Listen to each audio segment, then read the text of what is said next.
shows the FBI has made many errors in applying for so-called FISA applications, in some cases gaining access to Americans' private information. Let's bring in Chief Judicial Analyst Judge Andrew Napolitano. Judge, always great to see you. I'm a little baffled here, and I'm sure you can clear this up for me, because the report goes on to say that the top U.S. court that oversees national security surveillance found the FBI regularly does not follow rules meant to protect the privacy of Americans, and yet the warrantless surveillance gets renewed. How's that possible? Well, good morning, Trace. It's always a pleasure to be with you, my dear friend. Remember, there are 17 governmental agencies that make applications before the FISA court for warrantless surveillance. The FBI is only one of them.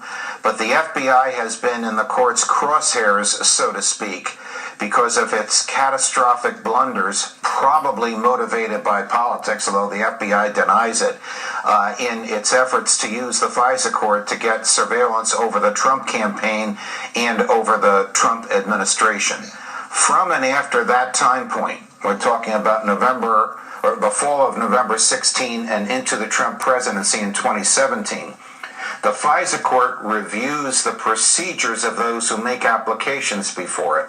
This most recent review said, the procedures are fine on paper, but you guys are still not complying with those procedures. Example, in one instance, the FBI hacked into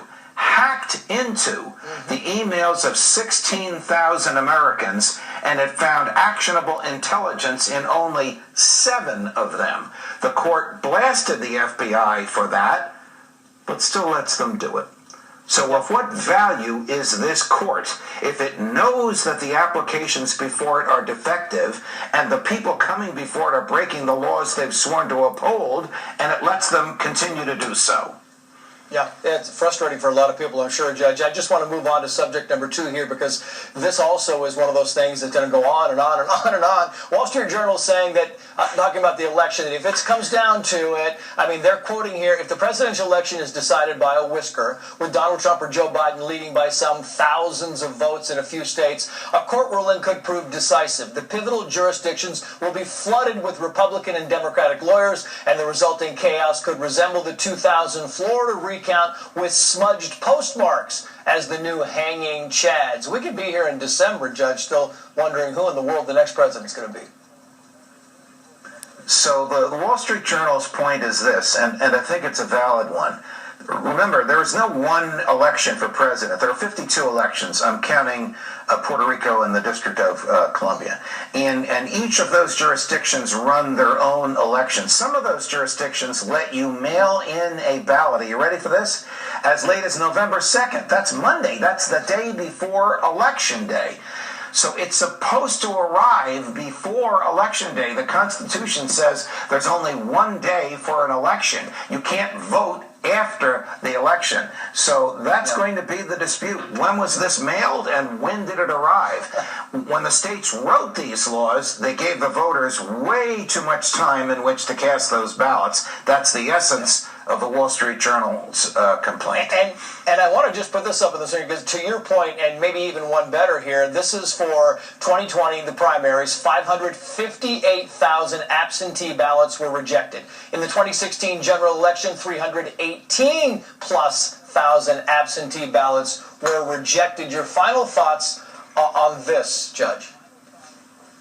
My final thoughts are, in 2016, 40 million people voted by mail.